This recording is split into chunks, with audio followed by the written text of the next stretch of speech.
All right. I think we'll get started.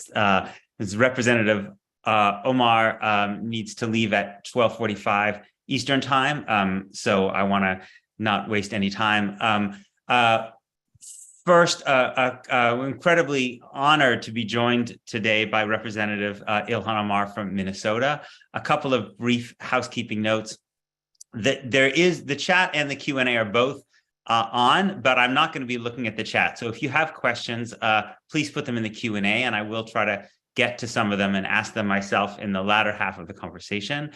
This conversation is being co-sponsored by my newsletter, the Beinart Notebook, and Jewish Currents, and also the Foundation for Middle East Peace. There should be links in the chat to ways to subscribe to these different publications if you're interested. For those folks who are paid subscribers to my newsletter, next Friday, our conversation is going to be with Fida Jiris, the author of this beautiful memoir, Stranger in My Own Land, about her family's return to Israel-Palestine after they were allowed to return after the Oslo Accords, the Palestinian family's journey of, and then the week after that, the Palestinian writer Said Kashua, author of the novel Let It Be Morning, the creator of the series Arab Labor, if any of you have watched that, and we're going to be talking about kind of Israeli entertainment about the conflict, and particularly we'll talk a lot about Fauda, which has been getting a lot of attention.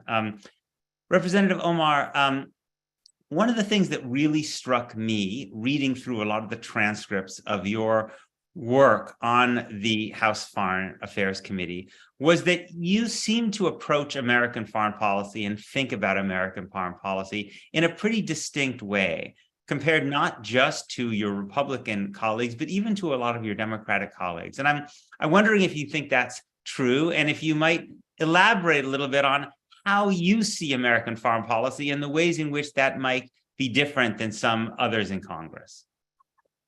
Well, Peter, thank you for having me, and it's really good to be here with all of you. I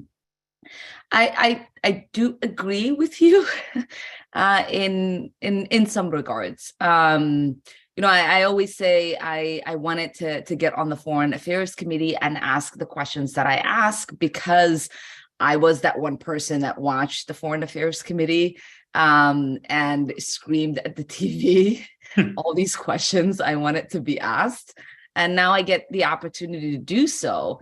Obviously, I'm someone who was born in a country that was engulfed in a civil war, survived that civil war as a young child, was raised by a father and a grandfather that lived in a colonized Somalia that desperately wanted to have a taste of democracy and independence.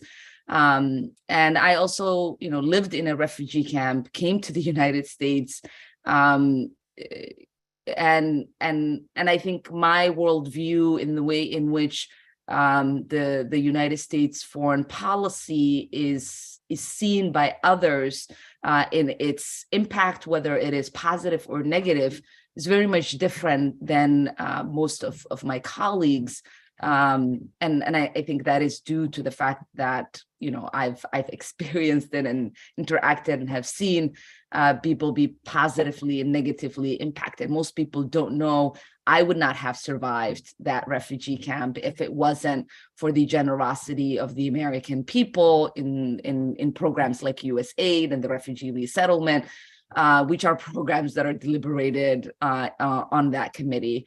Much of what happened in the Horn of Africa and Africa in general in its struggles for democracy took place within the context of the Cold War.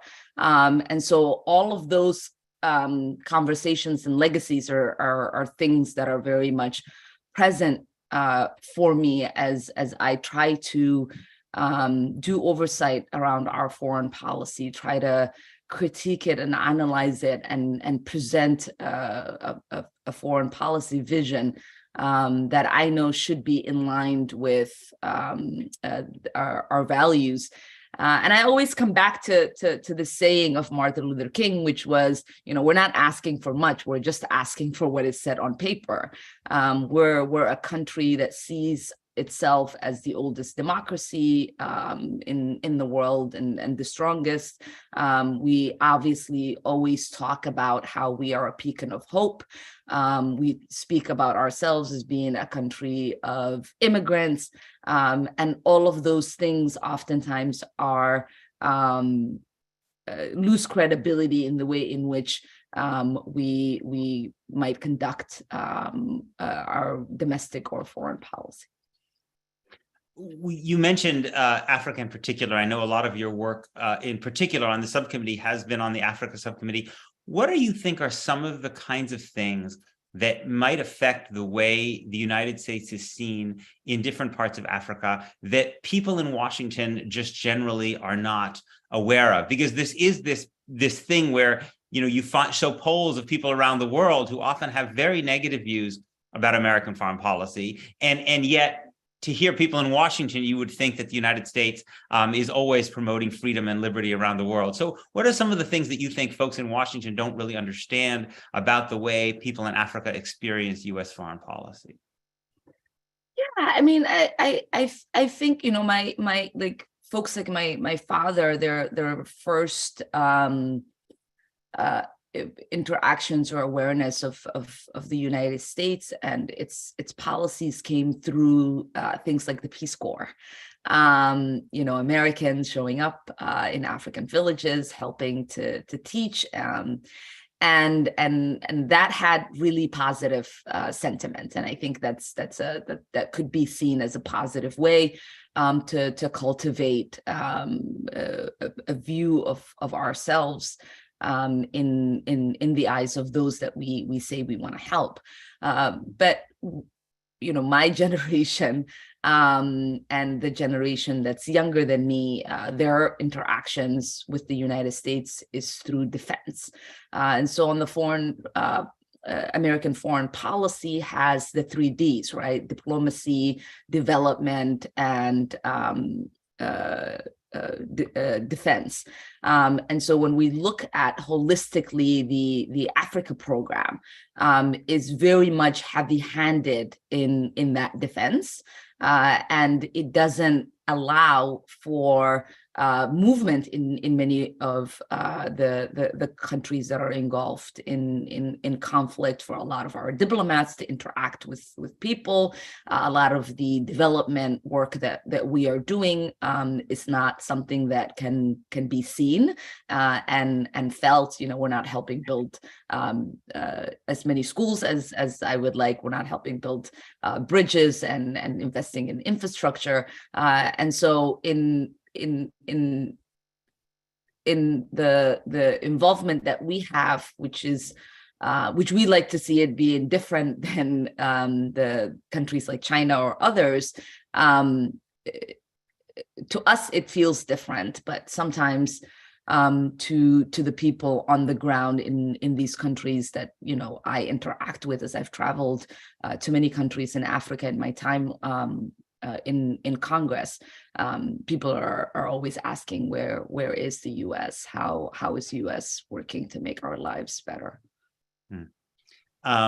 What do you say to? You mentioned previously the impact of the last Cold War on Somalia.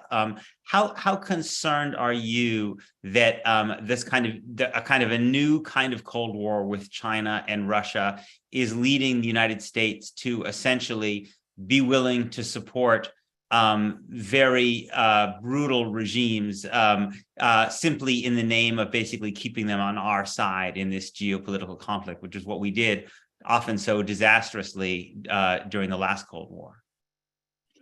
Yeah, I mean, and I wasn't suggesting that there was a specific impact on Somalia because of the Cold War. I was more talking about regionally with Ethiopia and Somalia and its conflicts.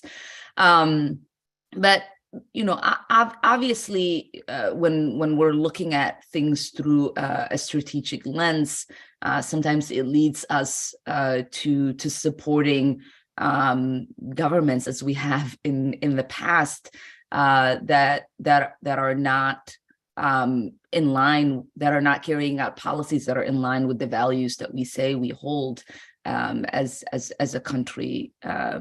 If you are, the case in point in Egypt, we have huge problems with human rights violations. There are massive numbers of dissidents that are hauled to jails, that are serving lengthy sentences without any care for their human rights or upholding international law. And we continue to prop it up. We continue to see it as an ally, and shy away from holding it accountable.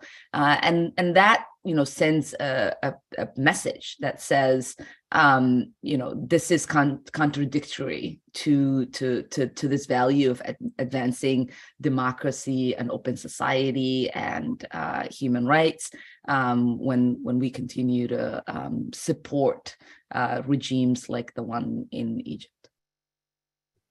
One of the two of the countries that I know that you have expressed a lot of concern about their human rights records are Saudi Arabia and the United Arab Emirates.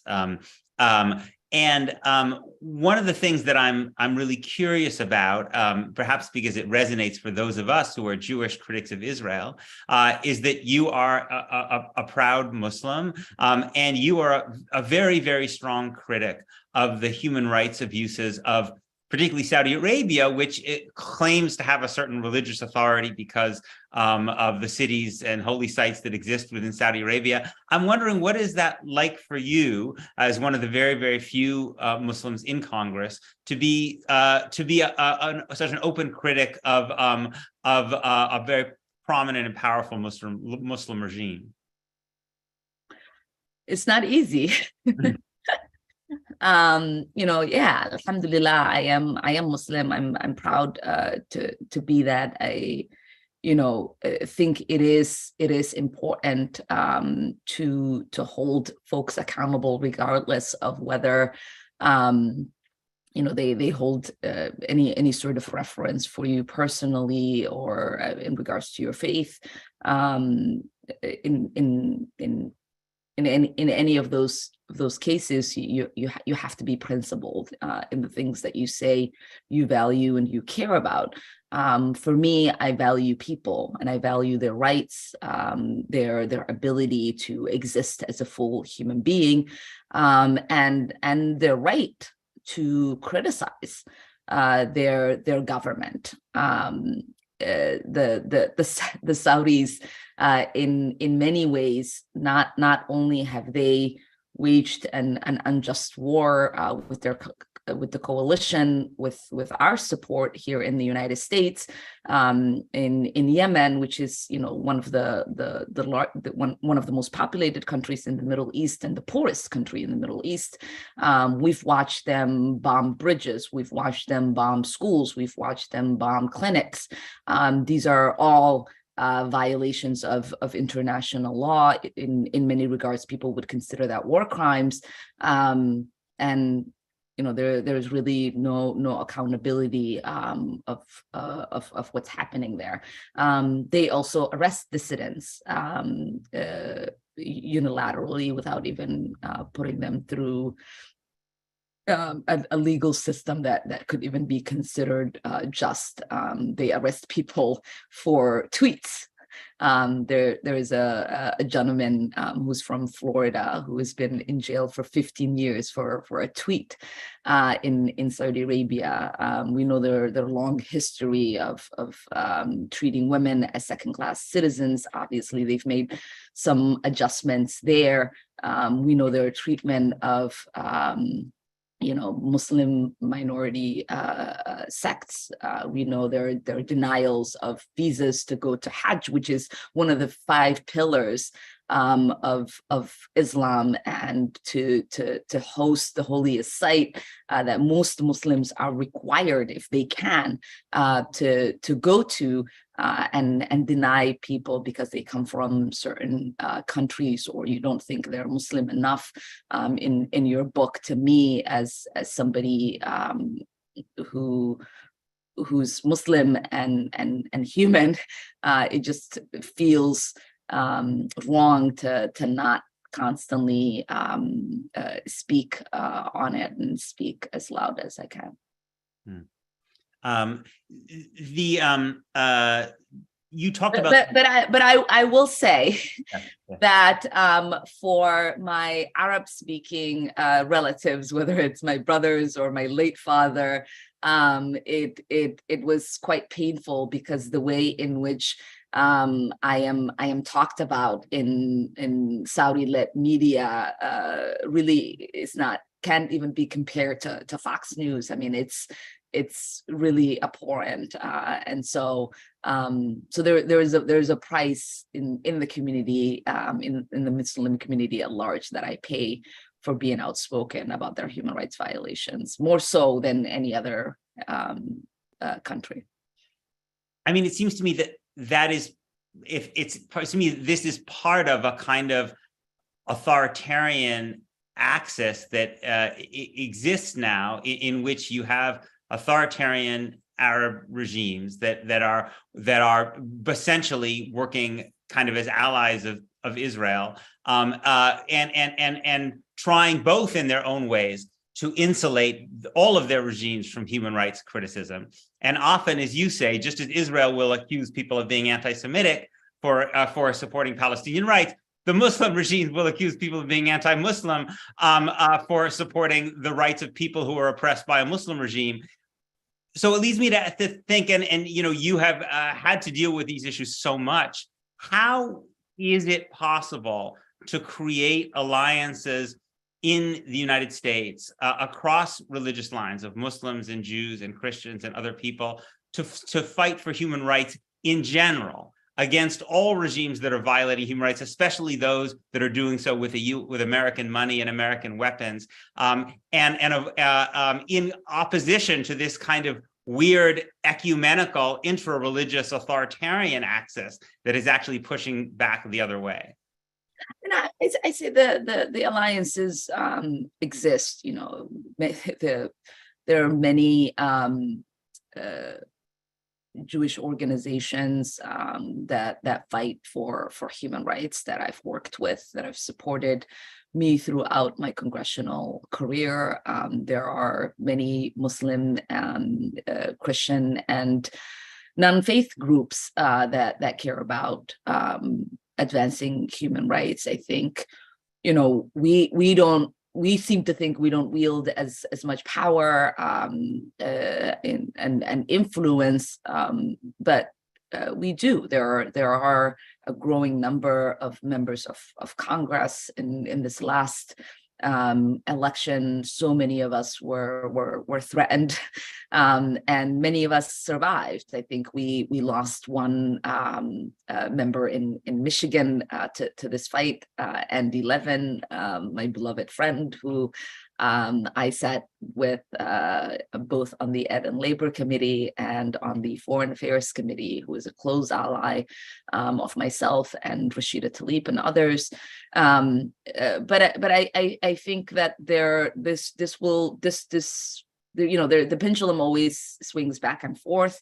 I think it is important for us to continue to be principled, for us to continue to be brave, and for us to continue to remember that descending here in the United States doesn't cost as much as descending in these countries that we are trying to hold accountable. Many of the people who descend in those countries face jail time and oftentimes lose their lives, oftentimes have their families threatened. So what we deal with and the political liabilities that we might have, to me, is nothing compared to anything else, and it's not worth being silenced.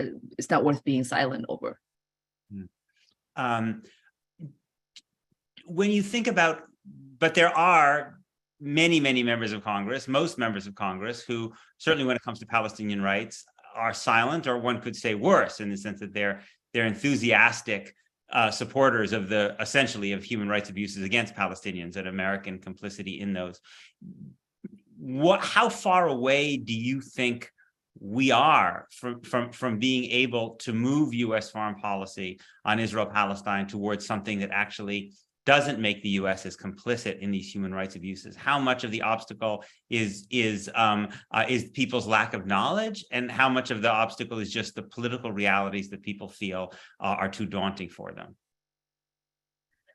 I mean, I would say, there are a lot of people, obviously, who are politically motivated and sort of think, this is an issue that will never get resolved. I will take the easier route and not speak on this and use, the talking points that will keep me safely in Congress, and not rock the boat on an issue that I can't win on. But I would say there's a large part that also needs education. There has been a narrative for a really long time in this country and around the world that has been shaped about the Palestinian people and the Palestinian cause, that sort of dehumanized them, that's taken away people's ability to actually see them as individuals, as humans who feel, love, care, pray, eat, drink like we do, like any other human being. People who are deserving of joy, people who are deserving of humanity, people who are deserving of care and compassion. Oftentimes, when you bring up Palestinian, people, don't have a sense of a connection, a sense of understanding, a sense of care, and I think our job is also, as fighters for human rights and dignity for all people, is to remember that, right? That there is a lot of work that has been done to dehumanize certain people around the world, and to bring their humanity back into the conversation, and I think that ultimately changes the conversation. I think it was last year when we took to the House floor and spoke about Palestinians. I remember texting Rashida and saying, we're going to do this for an hour, and she was like, no one else is going to join us, like it's going to be embarrassing, and I said, if we say we're going to do it, I feel like others will stand with us, and there was more than a dozen people who came and spoke. I think it's also about being brave to take that first step, to say, it is okay for me to speak for people that others don't want me to speak for, and care about. And I think as someone who's Somali, who came to this country when Somalis were the most demonized, they still are. I remember trying to have those conversations with people, trying to connect with people, and ask them about their grandmother and telling them about my grandmother, and talking to them about their grandfather that they had reference for, and sort of connecting through that, or their overbearing father, which my father was, and trying to remind people, regardless of where we were born, where you grow up, that there is a commonalities that we often have as human beings with shared experiences, and it's important to just see the person and not focus on the politics and the situation. I think oftentimes when people are fighting for their right to independence, for their right to dignity, for their right to exist, whether we're thinking about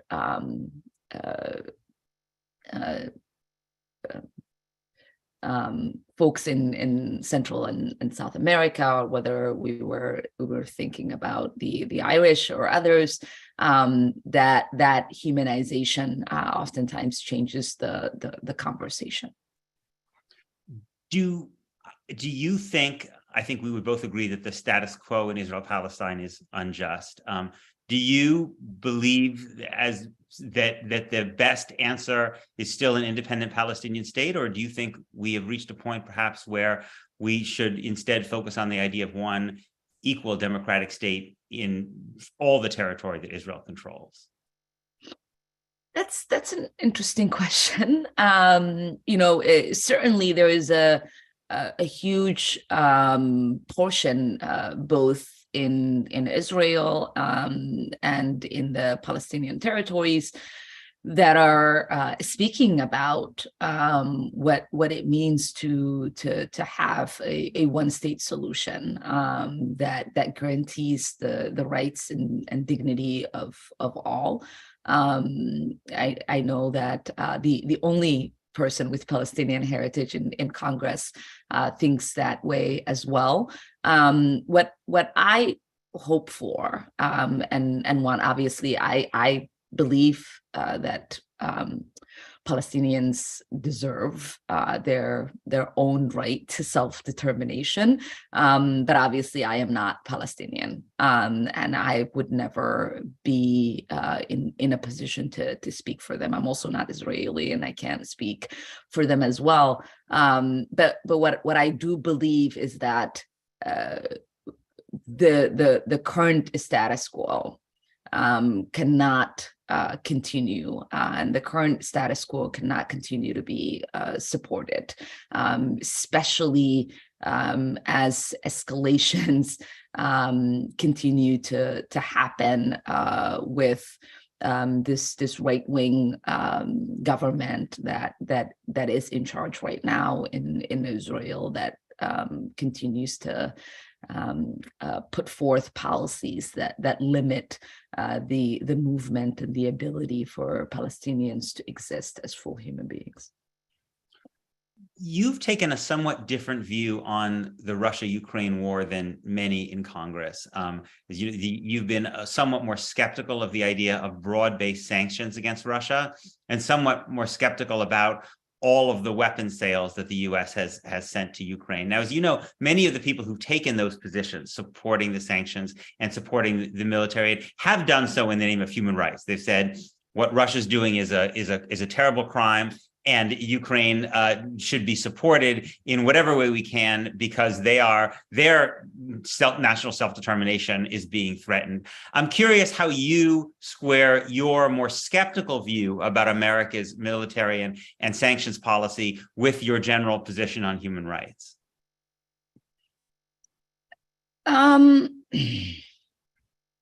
I mean, the Ukraine situation is unique, and this is a conversation I've been having with anti-war folks.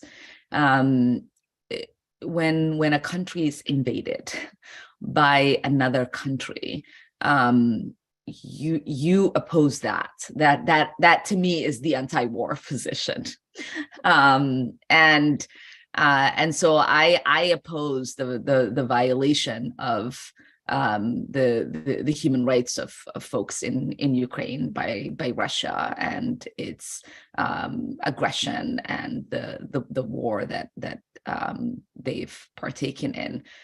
It's unfortunate that we find ourselves in this situation. I obviously am pained anytime I watch little children in the middle of war, because it brings bad memories of my childhood, and I think the United States is right to provide support. I don't like the provocative rhetoric that is used. I don't like the fact that any of it could be seen as this having to do with Russia, U.S.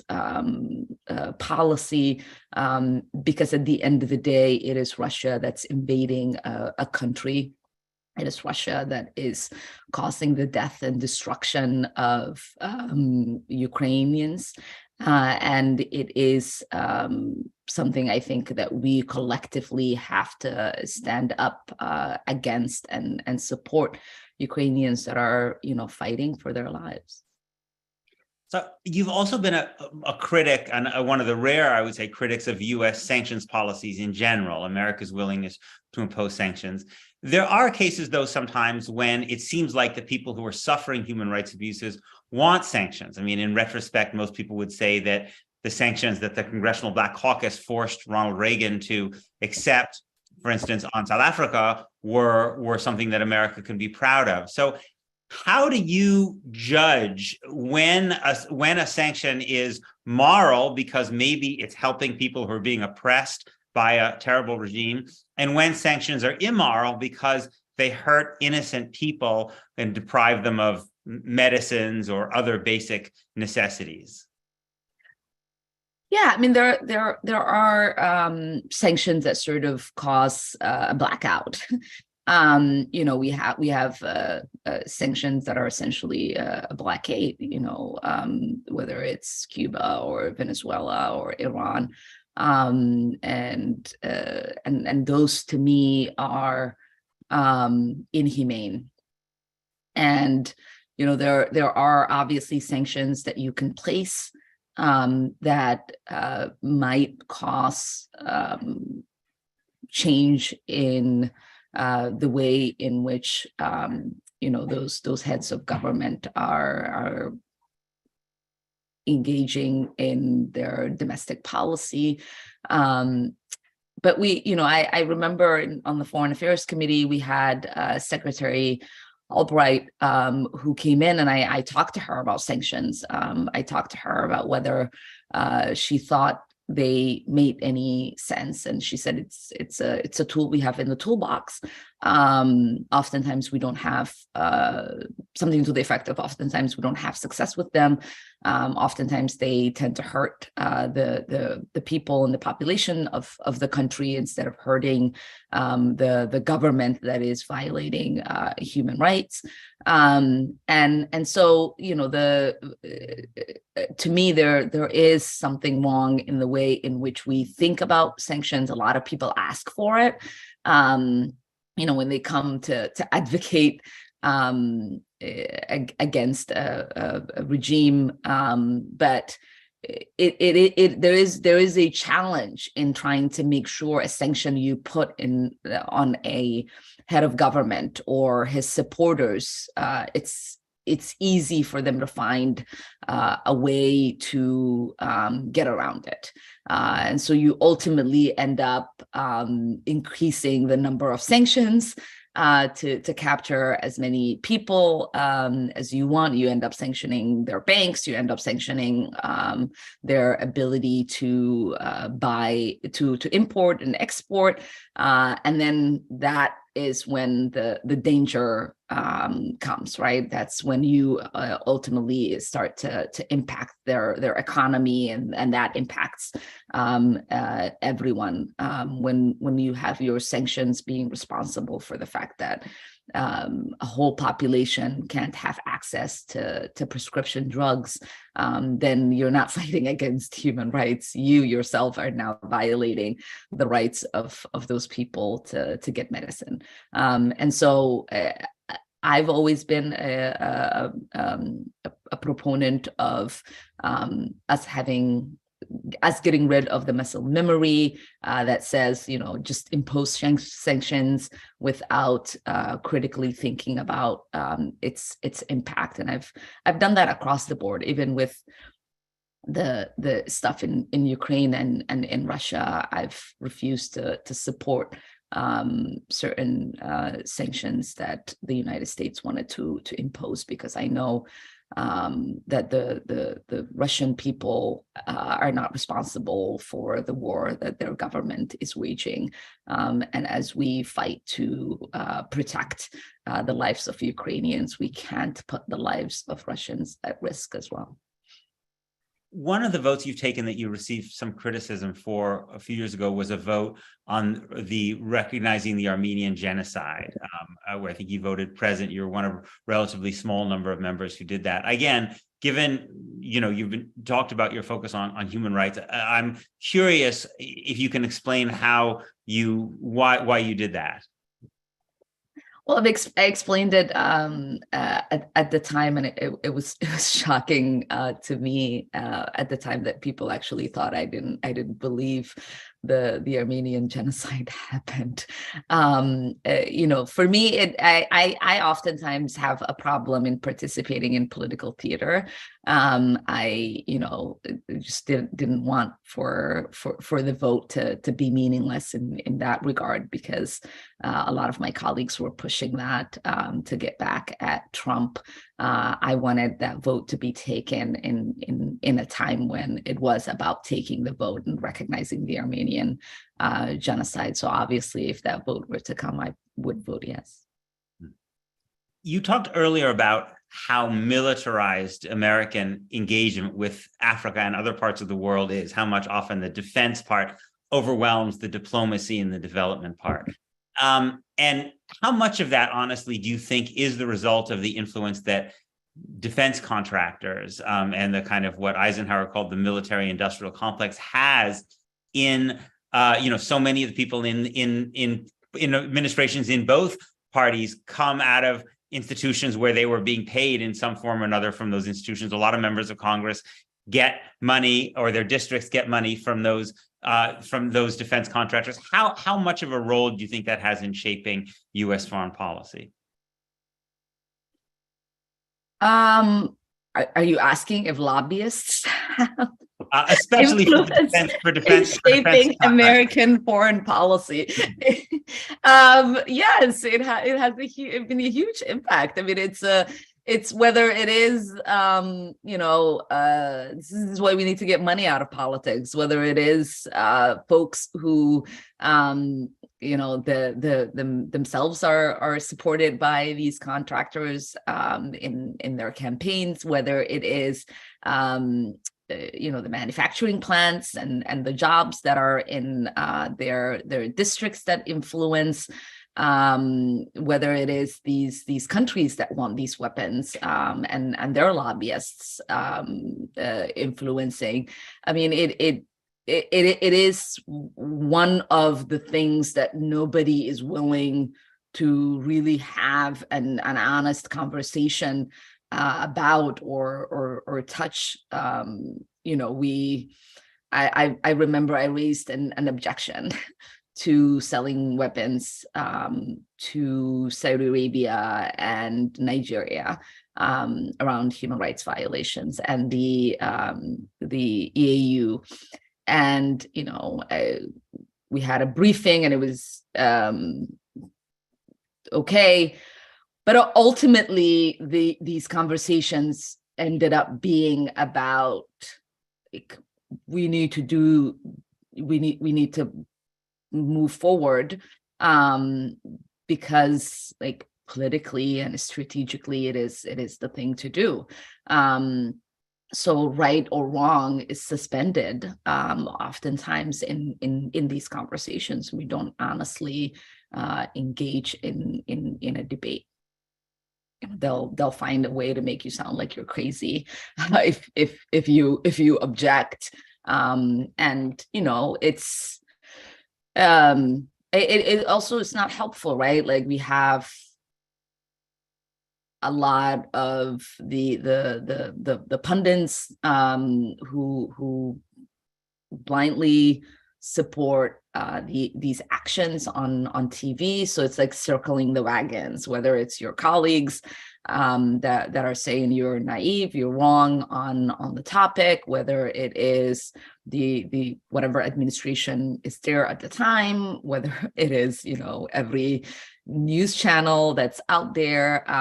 It's a whole machine that supports and uplifts this idea that we should make as many weapons as possible and we should sell it to as many countries as we can, regardless of what it's being used for and who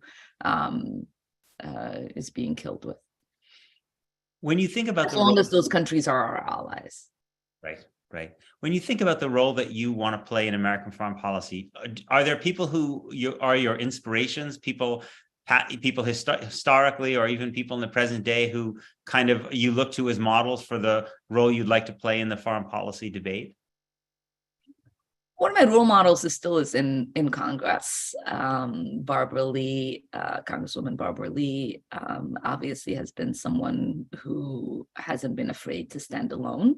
And Like when she voted against the 9/11 resolution. Yeah, against the war in Afghanistan. Yeah, and I think it is admirable, and history has vindicated her.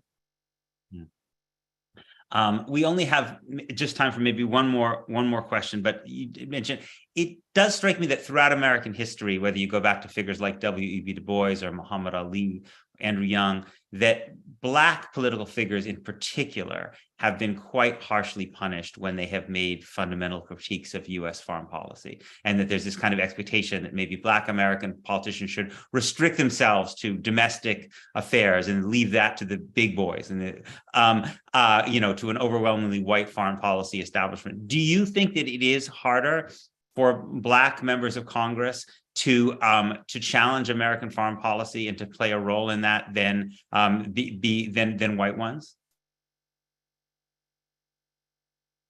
It is, and I think in general. I mean, if you remember, Martin Luther King's popularity most dipped after he started talking about the Vietnam War, and start critiquing the administration on their policy, on their foreign policy. So obviously there is a correlation between being, I think, Black and being someone who is othered in some regards, because the reality is, like, we still it's sort of, there's always a necessity for those who see themselves as the owners or the rightful citizens of this country, to try to put those that they don't see as equal citizens in their place. So the second-class citizen trope has always followed everyone who's not white, who doesn't come from a particular faith, and I think it is important for us to push that, to test that, to take whatever, like, political hit that is out there, because we have to find a way to normalize our participation in the political discourse, regardless of whether it is foreign or domestic, because we are citizens of this country. I pay taxes as much as the next person, and this country's domestic and foreign policy impacts me in the same way as it impacts every person who's living in our country. And so to say, I don't know, it's just too hard, I don't want to do this, so I'm not going to participate, is to allow for there to be uniformity in the conversation. And I hate hierarchy, I hate uniformity, and I hate complicity. And so I don't like people being complacent, and so I will continue to find a way, whether it is problematic or not, to say my piece. I might get it wrong at times, but I think it is a fundamental American thing to dissent. I think I speak for many people on the call who are grateful for your willingness to challenge moral complacency, even when it's not easy. Thank you so much for being with us. I really, really appreciate it.